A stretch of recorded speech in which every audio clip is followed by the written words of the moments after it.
Committee Room 21. Signed.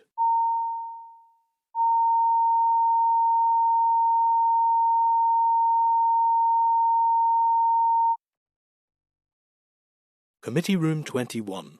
Signed.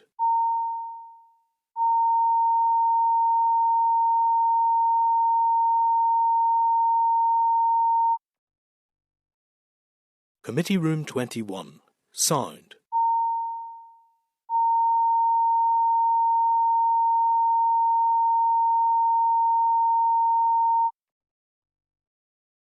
Committee Room 21. Signed.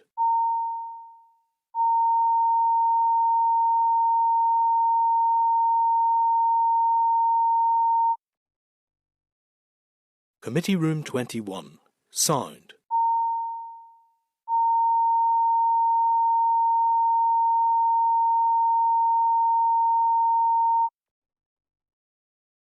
Committee Room 21. Signed.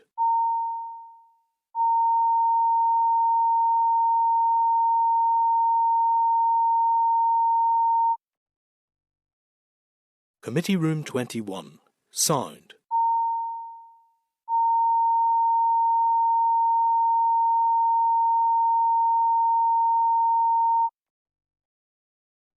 Committee Room 21. Signed.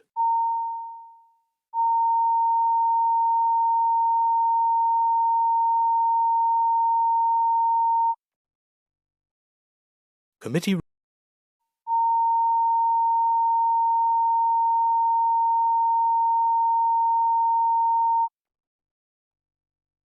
Committee Room 30. Signed.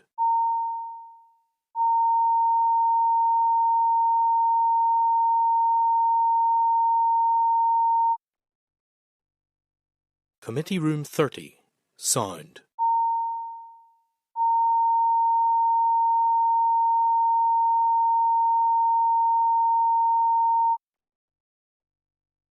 Committee Room 30. Signed.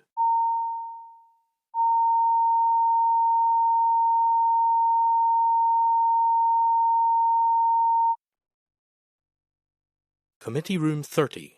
Signed.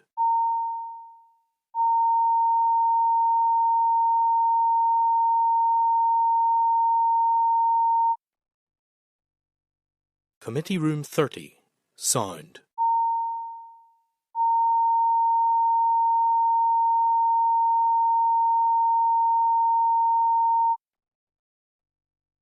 Committee Room 30. Signed.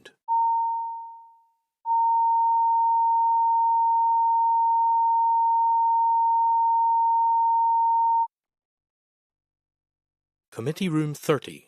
Signed.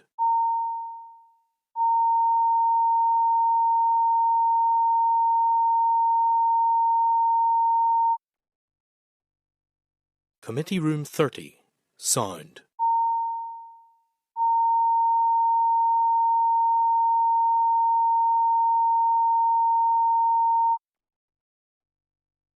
Committee Room 30. Signed.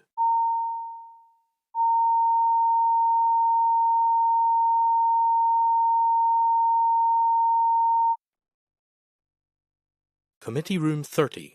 Signed.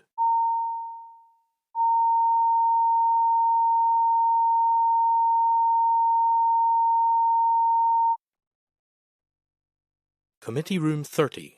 Signed.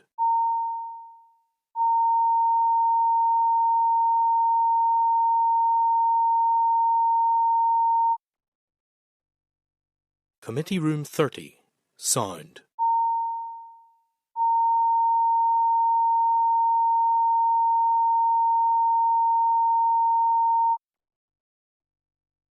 Committee Room 30. Signed.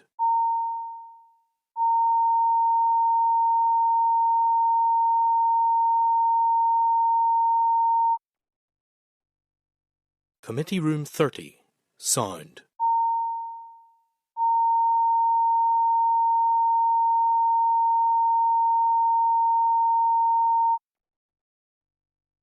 Committee Room 30. Signed.